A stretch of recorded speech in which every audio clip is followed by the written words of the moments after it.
আসসালামু আলাইকুম। কেমন আছো তোমরা সবাই? আমরা আজকে প্রতিদিনের ন্যায় লাইভ ক্লাসের পাশাপাশি আমরা রেকর্ডেড ক্লাসে আমরা আজকে উপস্থিত হয়েছি। তোমাদের সবাইকে শুভেচ্ছা এবং স্বাগতম। সামনে তোমাদের এইচএসসি পরীক্ষা, নিশ্চয় তোমরা অনেক টেনশনে আছো। আসলে টেনশন করলে কোনো লাভ হবে না। টেনশন করে কোনো পড়াশোনা ডেভেলপ করা যায় না। নিজেকে স্বস্তিতে রেখে একটা প্রি প্ল্যান নিয়ে একটা প্ল্যান ওয়াইজ যদি তোমরা সামনের দিকে নিজেদেরকে এগিয়ে নিতে পারো, তাহলে তোমরা নিঃসন্দেহে তোমাদের বোর্ড পরীক্ষাতে অনেক ভালো ফলাফল করতে পারবে। তোমাদেরকে আমি যেটা বলবো, এখনও প্রায় অনেক সময় আছে। এই সময়টাকে তোমরা একটু প্ল্যান ওয়াইজ ডেইলি যদি পড়ার টেবিলে প্রত্যেকটা বিষয় 2 ঘন্টা করে, 2 থেকে 2.5 ঘন্টা করে ডেইলি পড়ার টেবিলে 7, 8, 9 ঘন্টা যদি পড়াশোনা করতে পারো এবং সেই পড়াশোনাগুলো যদি প্ল্যান ওয়াইজ রিভিশন করতে পারো, তাহলে নিঃসন্দেহে তোমাদের রেজাল্ট ভালো হবে। তোমরা তোমাদের কাঙ্ক্ষিত লক্ষ্যে, কেরিয়ার গঠনের জন্য তোমরা তোমাদের কাঙ্ক্ষিত লক্ষ্যে পৌঁছে যেতে পারবে। নিজেরা নিজেদেরকে জন্য তৈরি করতে পারবে। নিজেদের ভবিষ্যৎ অবশ্যই উজ্জ্বল হবে। এই আশা ব্যক্ত করছি। এই আশা ব্যক্ত করে তোমাদেরকে আমি একটা বিষয় বলবো। আজকে আমরা যেটা আলোচনা করতে চাচ্ছি সেটা হলো সংকরায়ন, হাইব্রিডাইজেশন। তোমরা এগুলো আগেও পড়াশোনা করেছো, তোমরা ফার্স্ট ইয়ারে পড়াশোনা করেছো, এটা সেকেন্ড ইয়ারে পড়াশোনা করেছো। হ্যাঁ, তোমরা যদি এগুলা বুঝতে চাও, অনেকে আমাকে প্রশ্ন করে সংকরায়ন খুব কঠিন, সংকরায়ন এখন পড়লে কয়েক ঘন্টা পরে আবার ভুলে যায়। বাট আমি যেটা বলবো, সংকরায়ন যদি আমরা বুঝে বুঝে পড়ি, সংকরায়ন বলার কোনো সম্ভাবনা নেই, সংকরায়ন ভুলে যাওয়ার কোনো সুযোগ নেই। আমরা এখন কথা না বাড়িয়ে আমরা আমাদের পড়াশোনার দিকে চলে যাচ্ছি। তোমরা অবশ্যই জানো সংকরায়নকে, সংকরায়ন ইংলিশে যেটাকে বলে হাইব্রিডাইজেশন। হাইব্রিডাইজেশন আমাদেরকে বুঝতে হবে আসলে সংকরায়ন কি, সংকরায়ন কোথায় হয়, সংকরায়ন কেন হয়, সংকরায়নের ফলে আমাদের কি কি সুবিধা হয়, এবং আমরা মুখস্থ না করে কিভাবে পৃথিবীর যে কোনো যৌগের সংকরায়ন আমরা নির্ণয় করতে পারি। আমরা একটা বেসিক ফর্মুলা নিয়ে আলোচনা করব, এবং এই ফর্মুলাতে কি আসলে পৃথিবীর সব কম্পাউন্ড, সব যৌগের সংকরায়ন নির্ণয় করা যায়, আমরা সেটা একটু দেখবো। মানে আমি মনে করব, আমরা যদি বেসিক্যালি জিনিসটাকে 100% বুঝে নিতে পারি, আমরা যদি একটু চর্চা করতে পারি, আমরা না বুঝলে পুনরায় প্রশ্ন করতে পারি, তাহলে নিঃসন্দেহে জিনিসটা তোমাদের জন্য সারা জীবনের জন্য পরিষ্কার হয়ে যাবে, সারা জীবনের জন্য কনসেপ্ট ক্লিয়ার হয়ে যাবে। তাহলে আমি যেটা বলবো, প্রথমে সংকরায়নের সংজ্ঞাটা আমাদেরকে বুঝতে হবে। সংকরায়ন কারা করে? আমরা সবাই জানি। আমরা একটা যৌগকে নিয়ে যদি আলোচনা করতে চাই, যেমন মিথেন মলিকিউল, তোমরা সবাই জানো মিথেন মলিকিউল CH4, যেখানে একটা কার্বন পরমাণু আছে, 4টা হাইড্রোজেন পরমাণু আছে। হ্যাঁ, এখানে কেন্দ্রীয় পরমাণু কোনটা? কেন্দ্রীয় পরমাণু হচ্ছে যে কার্বন পরমাণু। অনেকেই প্রশ্ন করে আমরা কিভাবে কেন্দ্রীয় পরমাণু বুঝতে পারবো, সেটা আমাদেরকে বেসিক্যালি মাথায় রাখতে হবে। কোনো একটা যৌগের মধ্যে যে পরমাণুর সংখ্যা কম, সেটাই কেন্দ্রীয় পরমাণু। যেমন মিথেন মলিকিউলের মধ্যে কেন্দ্রীয় পরমাণু কার্বন, যেহেতু কার্বন একটা, হাইড্রোজেন পরমাণু কয়টা? 4টা। অনুরূপভাবে আমরা সালফার ডাইঅক্সাইডের ক্ষেত্রে আমরা বলতে পারি সালফার পরমাণু একটা, অক্সিজেন পরমাণু 2টা। সালফার ট্রাইঅক্সাইডের ক্ষেত্রে আমরা বলতে পারি সালফার একটা, অক্সিজেন 3টা। সালফার একটা, অক্সিজেন 3টা। এই জন্য যেহেতু পরমাণু একটা, সালফার পরমাণু একটা, অক্সিজেন পরমাণু 3টা, সেহেতু আমরা বলতে পারবো এখানে কেন্দ্রীয় পরমাণু সালফার। এভাবে আমরা যদি বুঝে বুঝে করি, আমাদের জন্য সংকরায়ন কোনো ব্যাপার না। সংকরায়ন অনেক সহজ একটা জিনিস, শুধু বুঝে বুঝে মনোযোগী হয়ে করতে হবে। প্রথমত আমি যেটা বলতে চাই, আমরা সংজ্ঞাটা কাকে বলে, ডেফিনিশনটা আমরা একটু জানতে চাই। ডেফিনিশন, সংজ্ঞা।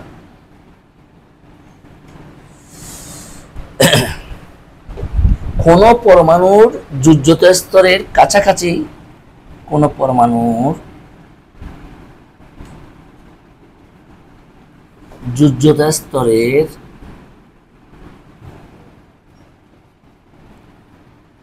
যোজ্যতা স্তর শব্দটাকে বুঝতে হবে আমাদেরকে, যোজ্যতা স্তরকে বুঝতে হবে, যোজ্যতা স্তরটাকে বুঝতে হবে, যোজ্যতা স্তরকে আমাদেরকে একটু বুঝতে হবে। আমরা অবশ্যই বুঝি যোজ্যতা স্তর, নাহলে আমরা আবার ডিসকাস করব। স্তরের কাছাকাছি শক্তির, সবাই লিখে নাও, কাছাকাছি শক্তির একাধিক অরবিটাল পরস্পর সংমিশ্রিত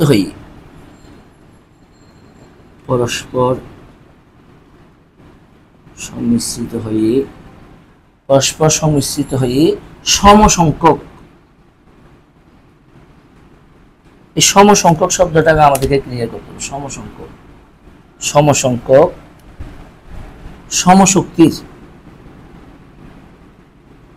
এই কথাটা আমাদেরকে ক্লিয়ার করতে হবে। সমশক্তির অরবিটাল গঠনের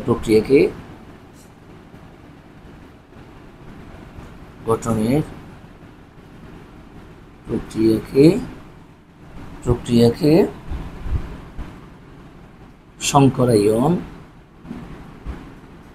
বা হাইব্রিডাইজেশন বলে। সবাই লিখে নাও, হাইব্রিডাইজেশন বলে। সংকরায়নের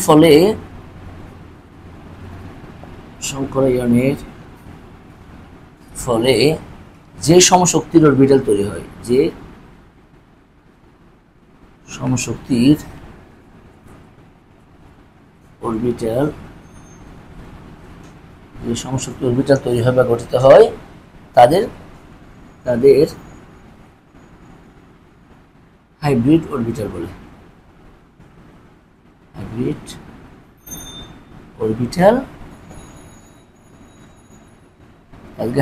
অরবিটাল বলে। এই কথাগুলো একটু বুঝতে হবে। এখানে এই যে বলা হচ্ছে যে যোজ্যতা স্তরের, তারপর বলা হচ্ছে যে সমসংখ্যক, তারপর বলা হচ্ছে যে সমশক্তির, এই কথাগুলো ক্লিয়ার করলে আমাদের সবকিছু ক্লিয়ার হবে। তাহলে আমরা যেটা বলতে চাচ্ছি, আমি যদি CH4 যৌগকে নিয়ে আমরা আলোচনা করতে চাই, আমরা সবাই জানি এর কেন্দ্রীয় পরমাণুকে কার্বন, তার পারমাণবিক সংখ্যা কত? 6। এটাকে যখন আমরা ইলেকট্রন কনফিগারেশন করবো, ইলেকট্রন করবো, আমরা সবাই জানি 1s2 2s2 2p2। কেমন? এই যে বলা হলো যে যোজ্যতা স্তর, ভ্যালেন্স শেল যোজ্যতা স্তর, এই যে এইটা হচ্ছে যে তার যোজ্যতা স্তর বা সর্বশক্তি স্তর। কেমন? আমি নিচে থেকে একটু মুছে দিই লিখতে সুবিধা হওয়ার জন্য। তাহলে যোজ্যতা স্তর আমাদের কাছে ক্লিয়ার। যোজ্যতা স্তরের যখন আমরা আরেকটু ইলেকট্রোবিন্যাস আমরা জানি, in excited position electron can transfer one orbital to another orbital, 2s2 2px1 2py1 2pz0। এটাকে আমরা হুন্ডসের নিয়মে আমরা প্রসিড করলাম। এবং আরো মোর এক্সাইটেড পজিশন এটা কি হবে? 1s2 2s2 sorry 2s1 2px1 2py1 2pz1। কেমন? এটা কি হলো? এটা হলো যে এই অরবিটালগুলোকে আমরা কি বলবো? সমশক্তির অরবিটাল বলবো। কারণ এগুলো সবগুলো দ্বিতীয় কক্ষপথে আছে, এগুলো আমি যেটা দেখতে চাচ্ছি। তাহলে সংকরায়নে কারা অংশগ্রহণ করে? সংকরায়নের যোজ্যতা স্তরে অরবিটালগুলো অংশগ্রহণ করে। ওরা কি করে? ওরা পরস্পরের সাথে মিশ্রিত হয়ে সমশক্তি সম্পন্ন অরবিটাল সমূহ সমসংখ্যক, মানে এরা যদি সবাই যদি পার্টিসিপেট করে, তাহলে এখানে কয়টা অরবিটাল দেখতে পাচ্ছি? আমরা একটা 2s অরবিটাল দেখতে পাচ্ছি, একটা 2px অরবিটাল দেখতে পাচ্ছি, একটা 2py অরবিটাল দেখতে পাচ্ছি, একটা 2pz অরবিটাল আমরা দেখতে পাচ্ছি। তাহলে আমি বলবো যে এখানে কয়টা কি কোন সংখ্যা তৈরি হবে? sp3 বলা হচ্ছে সমসংখ্যক। এখানে কয়টা? একটা, দুইটা, তিনটা, চারটা। এটা যদি আমি নাম্বারিং করে বলতে চাই 1 2 3 4, তাহলে কয়টা অরবিটাল পার্টিসিপেট করতেছে? 4টা। এই জন্য আমি এখানে বলবো যে কয়টা অরবিটাল তৈরি হবে? চারটা তৈরি হবে। এখানে আমি যেটা বলতে চাচ্ছি, আমি এখানে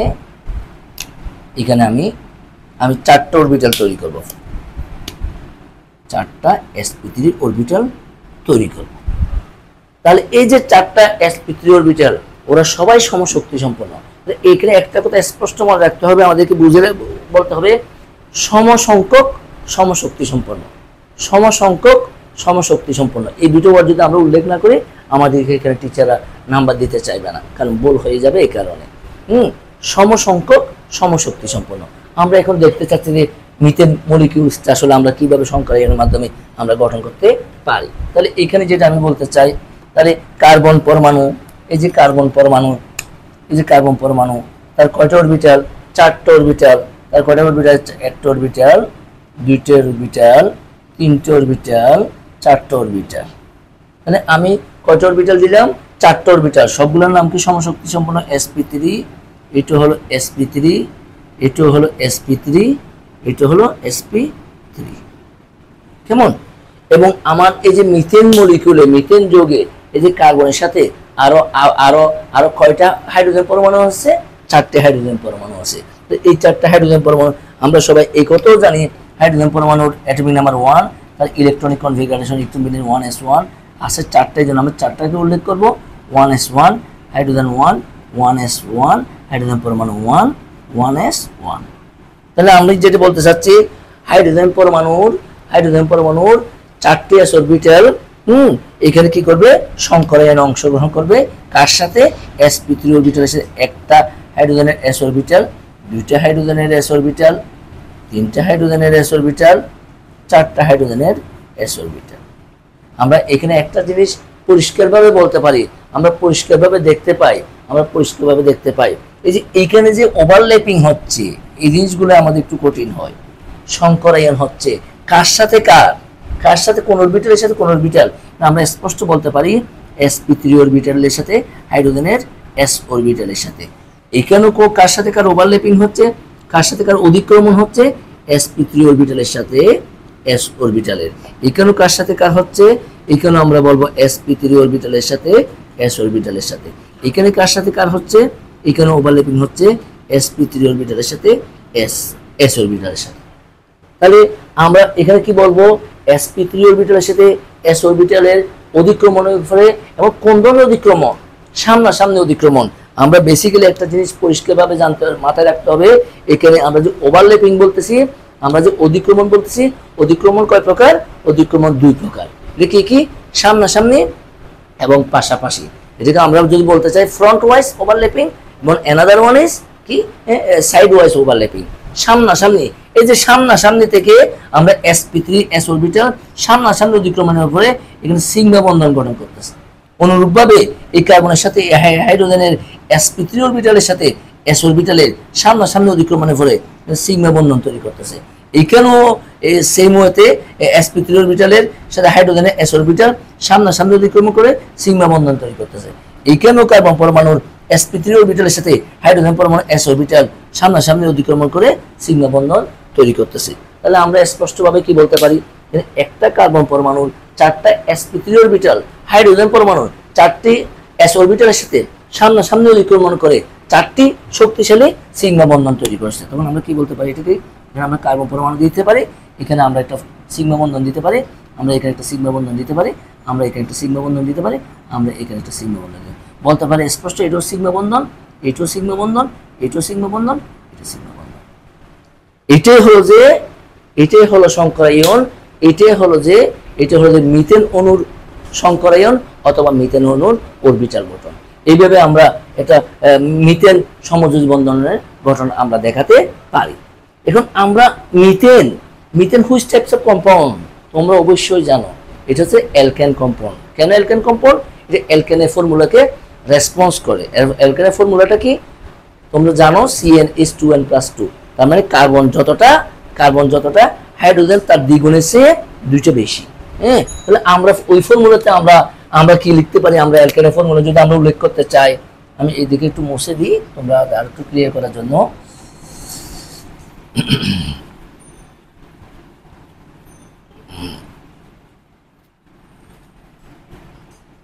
এখানে আমরা আমরা অ্যালকেনের ফর্মুলাকে যদি আমরা একটু আলোচনা করতে চাই, CnH দ্বিগুণ সে বললাম দুইটা বেশি, এখানে আমি n = 1 বসাইতে পারি, n = 2 বসাইতে পারি, n = 3 বসাইতে পারি, এক্সেট্রা ইত্যাদি বসিয়ে আমরা বিভিন্ন টাইপস অফ আমরা অ্যালকোহল কম্পাউন্ড পেতে পারি। তো 1 বসাইলে একটু আগে আমরা যেটা দেখলাম আমরা CH4 পেতে পারি, n = 2 বসাইলে আমরা কি পেতে পারি, আমরা C2H6 পেতে পারি, আমরা n = 3 বসাইলে আমরা কি পেতে পারি, আমরা C3H কত 2 × 3 + 2 আমরা C3H কত পেতে পারি 6, 2 3 2 6, 6 আর 2 কত হবে 8 হবে। তোমরা এগুলো জানো।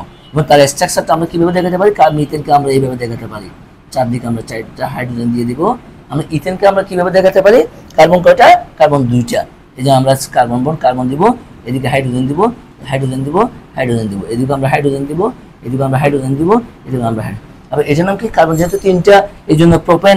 কার্বন প্রথমে কয়টা লিখবো, কার্বন আমি প্রথমে 3টা লিখবো, হাইড্রোজেন কয়টা লিখবো 8টা লিখবো, এখানে দিয়ে দিব 3টা, প্রথম কার্বনে দিয়ে দিব 3টা, এখানে দিয়ে দিব 3টা, আর বাকি আছে কয়টা 2টা, এখানে একটা দিব, এটা।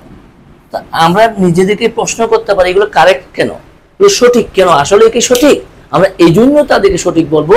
এখানে আমরা স্পষ্টভাবে দেখতে পাই কার্বন পরমাণুর চারদিকে 4টা হাইড্রোজেন, 4টা বন্ড, 4টা হাত, আমরা যেটা বলে থাকি না কেন। Valency of carbon atom is 4, এটা অবশ্যই 100% ফুলফিল হতে হবে। কোন যৌগ যদি তার যোজনী যদি ফিল আপ না হয়, বন্ধন দ্বারা যদি তার যোজনী ফিল আপ না হয়, তাহলে কখনো ওই যৌগটা সঠিক হবে না।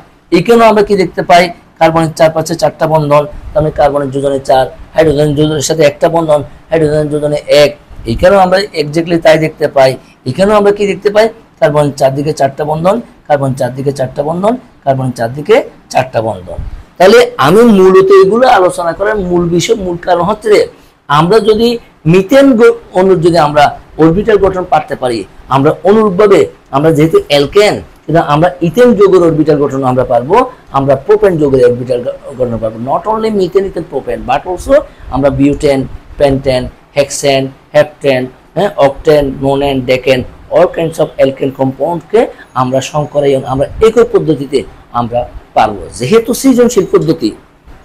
সৃজনশীল পদ্ধতি আমাদের মুখস্থ করার তেমন কোনো সুযোগ নেই, আমরা বুঝে বুঝে প্র্যাকটিসের মাধ্যমে, সঠিক চর্চার মাধ্যমে, বেশি চর্চার মাধ্যমে আমরা জিনিসগুলো আয়ত্তে আনতে পারবো।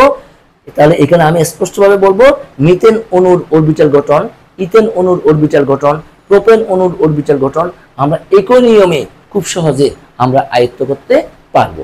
এখন আমরা সংকরায়নের আসল বেসিক জিনিসটা একটু দেখতে চাই।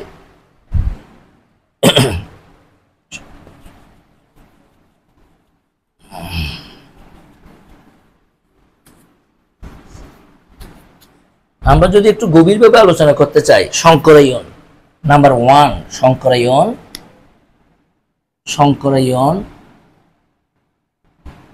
এটা কোথায় হয়, সংকরায়ন কোথায় হয়, তোমাদের মনের মধ্যে একই প্রশ্ন আসতে পারে, সংকরায়ন কোথায় হয়, সংকরায়ন কেন হয়। আমরা সবাই এটার উত্তর হিসেবে আমরা লিখতে চাচ্ছি, সংকরায়ন কোথায় হয়, সমযোজী পরমাণুর শেষ কক্ষপথে হয়। সমযোজী পরমাণুর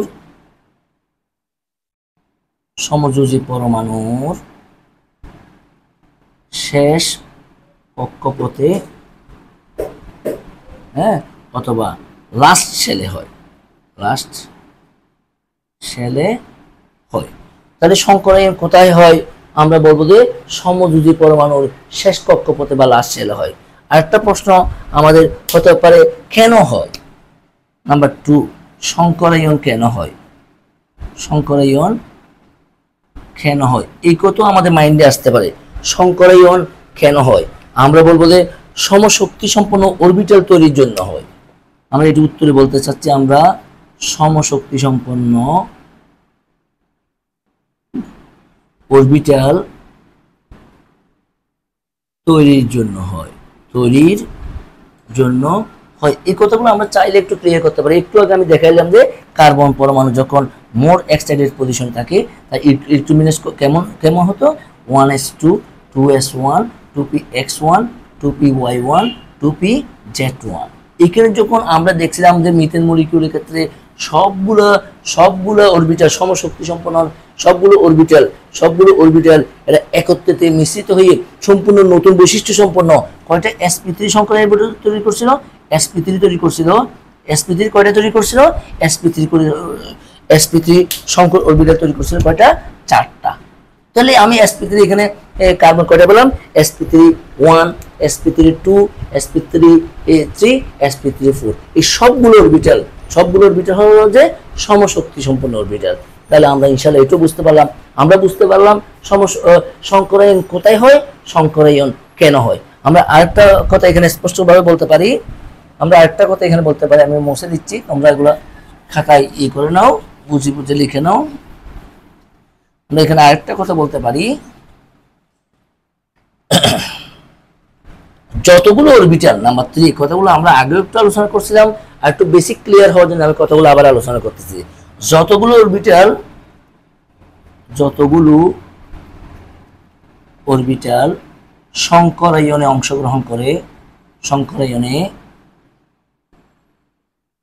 অংশগ্রহণ করে ঠিক ততগুলো অরবিটাল ততগুলো সমশক্তির অরবিটাল তৈরি হয় যতগুলো অরবিটাল সংকরায়নে অংশগ্রহণ করে একটু আগে আমি দেখাইলাম কার্বন পরমাণুর সর্ববস্তু কক্ষপথে 4টে অরবিটাল সংকরায়নে অংশগ্রহণ করতেছিল কারা কারা ছিল সেটা 2s1 ছিল 2px1 ছিল 2py1 ছিল 2pz1 ছিল তো তারাই এখানে সংকরায়নে অংশগ্রহণ করতেছে তাহলে আমরা কি তৈরি পেলাম sp3 পেলাম sp3 কয়টা পেলাম চারটা পেলাম এই জন্য বলা হচ্ছে যে ঠিক ততগুলো বলতে চারটা অংশগ্রহণ করতেছে ঠিক চারটা নতুন অরবিটাল তৈরি হচ্ছে কারা নতুন অরবিটাল গুলো sp3 তারাই তাহলে আমরা ইনশাআল্লাহ পারবো এরপরে আমরা আরেকটা কথা বলতে পারি এখানে সংকর অরবিটাল কখনো নাম্বার 4 আমরা আরেকটা কথা পরিষ্কারভাবে বলতে পারি সংকর অরবিটাল সবসময় কোন বন্ধন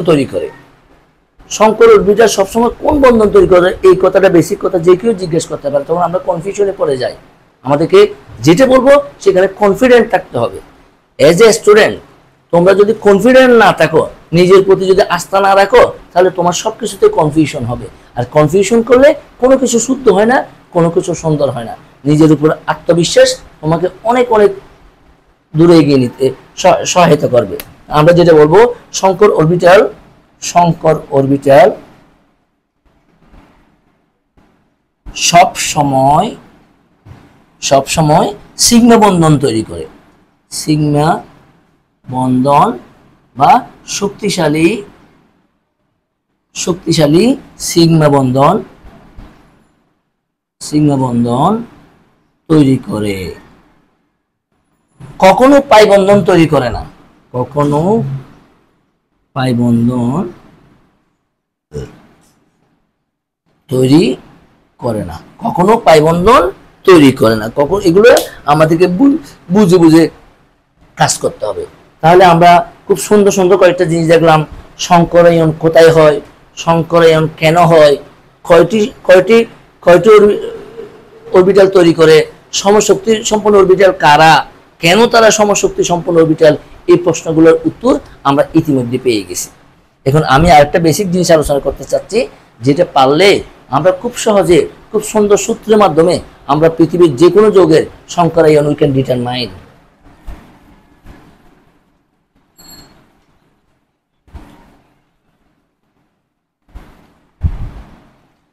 তোমরা অবশ্যই একটা সূত্র জানো আমরা একটা সূত্র যদি আমরা লিখতে চাই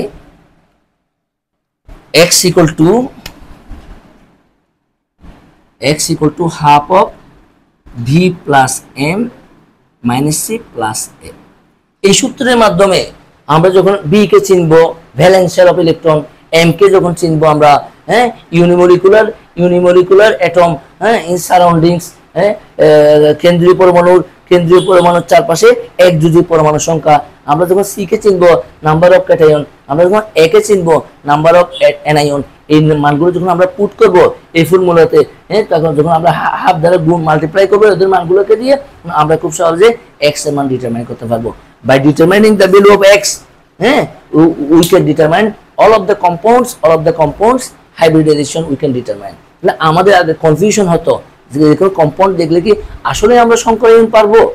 আমরা নিঃসন্দেহে বলতে পারি এই ফর্মুলা প্রয়োগ করে আমরা পৃথিবীর যে কোনো যৌগের শুধু কয়েকটা এক্সেপশনাল কেস আছে, এক্সেপশনাল কেসগুলো আমরা ডিসকাশন করব, কার কার ক্ষেত্রে এই সূত্র প্রযোজ্য নয়, what is the limitations of this formula, সেটা অবশ্যই আমরা আলোচনা করব। কিন্তু বেশিরভাগ ক্ষেত্রে আমরা বলতে পারবো বেশিরভাগ কম্পাউন্ডেরই আমরা এই ফর্মুলার মাধ্যমে আমরা সংকরায়ন নির্ণয় করতে পারি। তাহলে আমরা এই সূত্রটার সাথে একটু পরিচিত হই।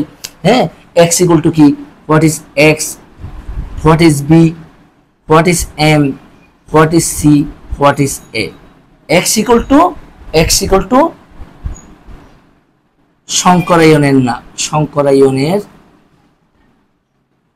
সংকরায়নের নাম, মানে কোন সংকরায়ন হবে, কেন হবে সেটা আমরা একটু দেখবো, কেমন।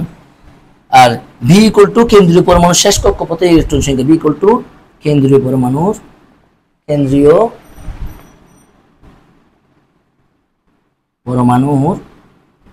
শেষ কক্ষপথের ইলেকট্রন সংখ্যা। আর m ইকুয়াল টু একযোজী পরমাণুর সংখ্যা, কেন্দ্রীয় পরমাণুর চারপাশে একযোজী পরমাণুর সংখ্যা, মানে যাদের যোজনী এক, কেন্দ্রীয় পরমাণুর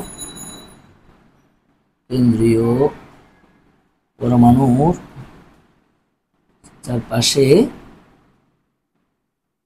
একযোজী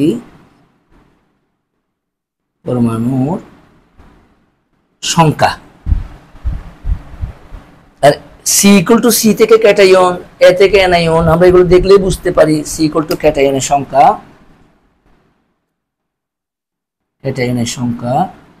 এ ইকুয়াল টু অ্যানায়নের সংখ্যা। এই সূত্রের মাধ্যমে আমরা যে কোনো কম্পাউন্ডের আমরা সংকরায়ন নির্ণয় করতে পারি। সেটা মুখে বললে হবে না, আমরা এখন প্রয়োগের মাধ্যমে সেটা একটু দেখতে চাচ্ছি। সবাই লিখে নাও।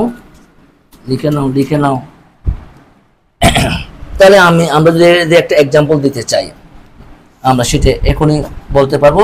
এরপরে আমরা এই সূত্রের লিমিটেশনসটা কি সেটাও আমরা একটু ডিটারমাইন করব। যেমন নাকি আমি পানিকে করতে চাচ্ছি পানি যৌগ, এখানে আমাদের কনফিউশন অথবা ভয় পাওয়ার কোনো কারণ নাই।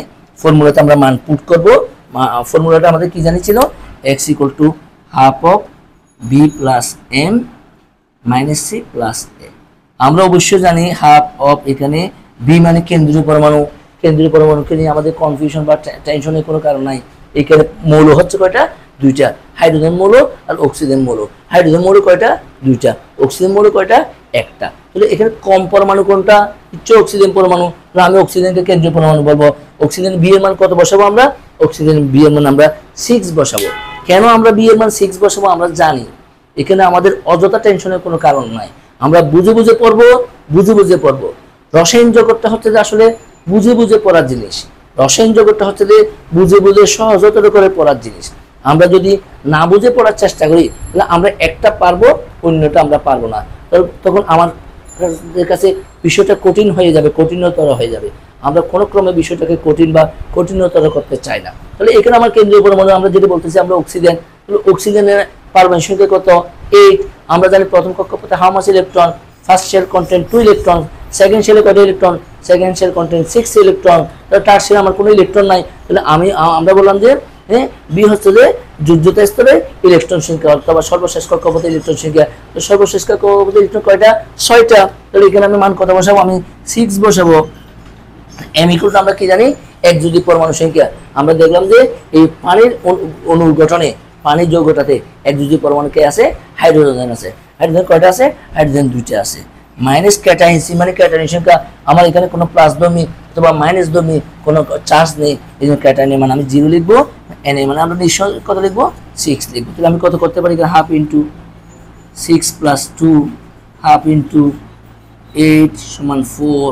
তাহলে আমরা এখানে একটা জিনিস শিখবো, যদি x এর মান 4 আসে তাহলে আমরা এখানে কি বুঝতেছি, এখানে নিশ্চয় 4টা অরবিটাল পরস্পরের সাথে সংমিশ্রিত হয়ে সম্পূর্ণ নতুন ধর্ম বিশিষ্ট অরবিটাল তৈরি করবে। যখনই আমরা ভ্যালু 4 পাবো তখন আমরা বলবো sp3 সংকরায়ন।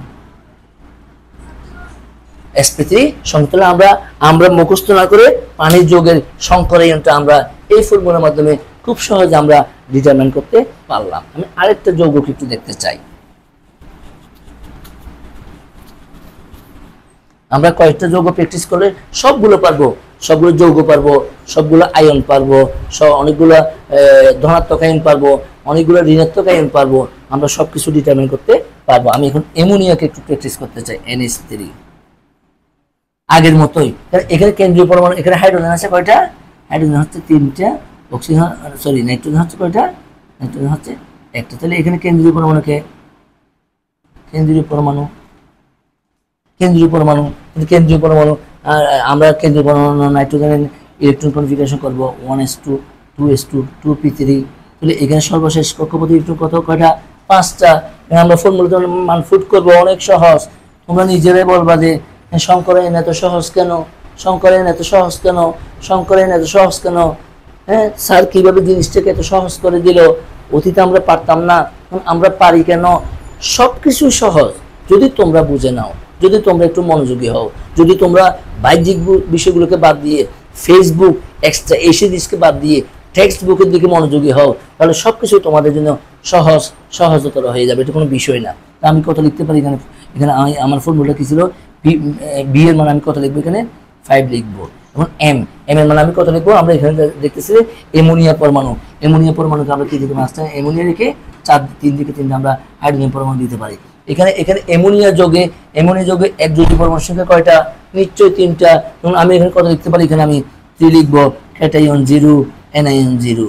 সো আমি কত বলতে পারবো? ইকুয়াল টু হাফ অফ 5 + 3 কত হবে? 8 সমান এখানে 4, এটা হবে sp3 hybridization. That means depends on the value of x you can determine which hybridization will be. It is not a fact for not only for you but also for anybody. আমরা এখন দেখব এই x এর মানের মাধ্যমে একটা কম্পাউন্ডের কেন্দ্রীয় পরমাণু কোন সংকরায়ন হতে পারে এবং কেন, সেটা আমি আরেকটু পরিষ্কার করার চেষ্টা করতেছি। সবাই একটু আমরা একটা ডাটার মাধ্যমে আমরা জিনিসটা নির্ণয় করতে পারবো। এখান থেকে আমরা বুদ্ধি করে আমরা তার আকৃতিও আমরা ক্লিয়ার করতে পারবো। Everybody listen to me, everybody write down please. একটা চার্ট আমরা ড্র করব। x এর ভ্যালু, সবাই ড্র করো। x এর ভ্যালু যদি 2 হয়, x এর ভ্যালু যদি 3 হয়, x এর ভ্যালু যদি 4 হয়, x এর ভ্যালু যদি 5 হয়, x এর ভ্যালু যদি 6 হয়, x এর ভ্যালু যদি 7 হয়।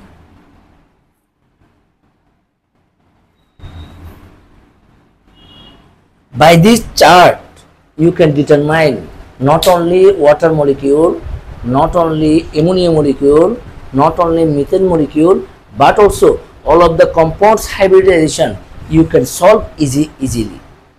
কোনো ব্যাপার না, এখানে কনফিউশনের কোনো সুযোগ নাই, এখানে টেনশনের কোনো সুযোগ নাই। আমরা পড়াশোনা করব বুঝে বুঝে, আমরা পড়াশোনা করব বুঝে বুঝে, না বুঝে পড়াশোনা, না বুঝে পড়াশোনা, না বুঝে পড়াশোনা, কথায় কথায় অসত্য কথা বলা, হ্যাঁ কোনো খারাপ অভ্যাস তোমার পুরো জীবন, পুরো ক্যারিয়ারকে তোমাকে ধ্বংস করে দিবে। এই জন্য তোমাদের প্রতি আমার বিশেষ অনুরোধ, বিশেষ নির্দেশনা হবে, আমরা বুঝে বুঝে আমরা পড়াশোনা করব। 3টে জিনিসকে আমরা অ্যাভয়েড করব। আমি একটু এক্সট্রা কথা বলার চেষ্টা করি।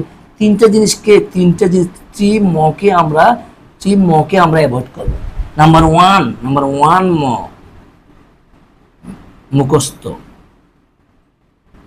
মুখস্থ বিদ্যাকে আমরা অ্যাভয়েড করার চেষ্টা করব। দ্বিতীয় মটা হচ্ছে যে মিথ্যা কথা বলা, মিথ্যা কথা বা অসত্য কথা একজন শিক্ষার্থীকে তিলে তিলে ধ্বংস করে দেয়, অসত্য কথা মানুষকে ধ্বংস করে দেয়, মানুষের হায়াত কমিয়ে দেয়। অতএব আমরা এগুলোকে আমরা চিরতরে আমরা বিদায় দেওয়ার চেষ্টা করব। নাম্বার 3 হচ্ছে যে মাদক, এনে ড্রাগস তোমার জীবনকে তিলে তিলে তোমাকে ধ্বংস করে দিতে পারে, হ্যাঁ নীরব ঘাতকের মতো তোমাকে ধ্বংস করে দিতে পারে। একজন শিক্ষার্থী হিসেবে আমরা যখন এটাকে চিন্তা করব, এটাকে চিন্তা রেখে আমরা বেশি বেশি পড়াশোনা করব, তোমার জীবনটা ফুলের মতো সুন্দর হয়ে যাবে, ফুলের মতো প্রস্ফুটিত হবে। তোমাদের জীবন ফুলের মতো প্রস্ফুটিত হোক, এটাই কিন্তু আমাদের প্রত্যাশা। একজন শিক্ষক হিসেবে, একজন অভিভাবক হিসেবে এটাই আমি চাই, আমরা চাই।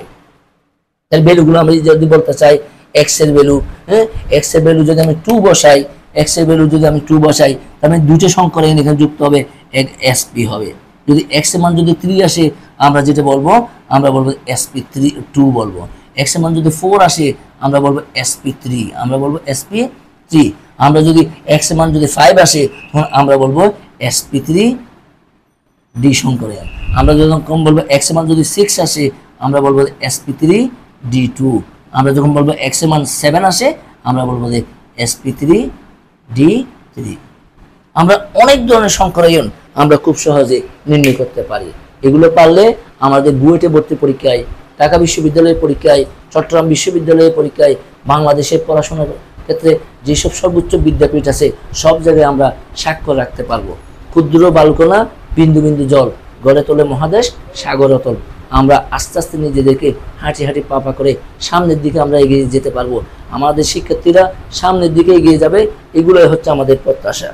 এখন আমি দেখব এই যে আমরা যে ফর্মুলা বললাম, এটা লিমিটেশনটা কোথায়, এটার অসুবিধাটা কোথায়। এটা যদি আমরা মাথায় রাখতে পারি, তাহলে আমাদের আর কোনো দিক দিয়ে কোনো ভুল হওয়ার সম্ভাবনা থাকবে না। আমি মুছে দিচ্ছি, সবাই একটু বুঝে নাও।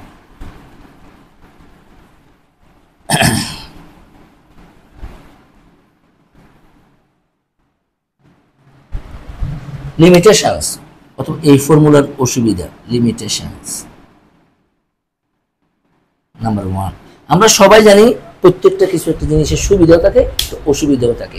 সুবিধা যখন বেশি হয়ে যায় তখন সেটাকে আমরা প্রয়োগ করি, অসুবিধা যদি বেশি হয়ে যায় তখন সেটাকে আমরা কি করি, অ্যাভয়েড করি, পরিহার করি। এটা মাথায় রেখে আমাদের কাজগুলো করতে হবে। নাম্বার 1, 2 বা ততোধিক, 2 বা ততোধিক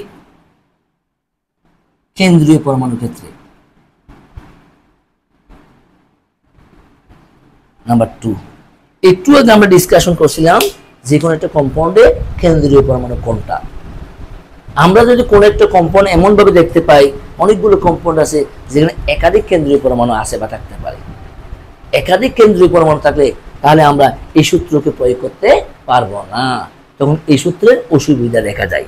তাহলে আমি যখন অসুবিধাটা বুঝতে পারবো, কোনো একটা ফর্মুলার সমস্যা আমি দেখতে পাবো, তাহলে নিশ্চয়ই সেটাকে আমি কীভাবে প্রয়োগ করতে হয় সেটা আমি প্রয়োগ করতে আমি অভ্যস্ত হয়ে যাব, প্রয়োগ করতে আমি রপ্ত হয়ে যাব, আমি এক্সপার্ট হয়ে যাব।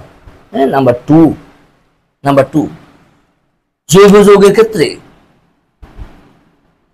জৈব যৌগের ক্ষেত্রে এই সূত্র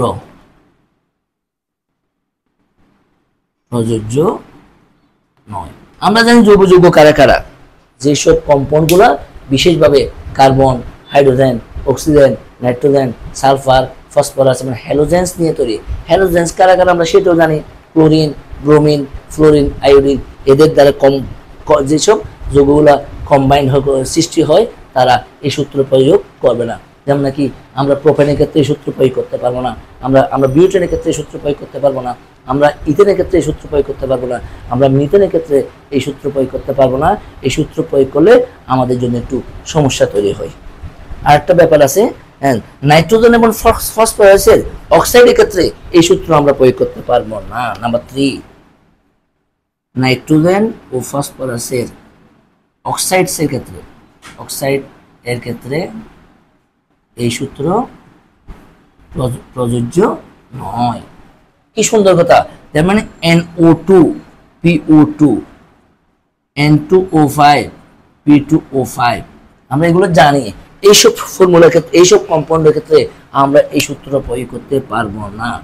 এই সূত্রগুলো, এই জিনিসগুলো, বেসিক জিনিসগুলো, হ্যাঁ, আমাদের বাংলাদেশে বই যদিও অনেক সমৃদ্ধশালী, কিন্তু এই জিনিসগুলো পরিষ্কারভাবে বইতে আসে না। কিন্তু আমরা পড়াশোনা করতে করতে আমরা জিনিসগুলো, হোয়াট ইজ দ্য লিমিটেশনস, বিভিন্ন প্রবলেম আমরা করতে করতে জিনিসগুলো আমাদের কিছুটা আয়ত্তে আনছে। তোমার শিক্ষার্থীদের সুবিধার্থে আমরা এগুলো উপস্থাপন করার চেষ্টা করতেছি। আমরা এগুলো দেখতে পাই যখন বুয়েটের প্রশ্ন সলভ করতে যাই, তখন এই সমস্যাগুলো মাথায় না রাখলে আমরা ওই কঠিনতর প্রশ্নগুলো আমরা সমাধান করতে পারি না।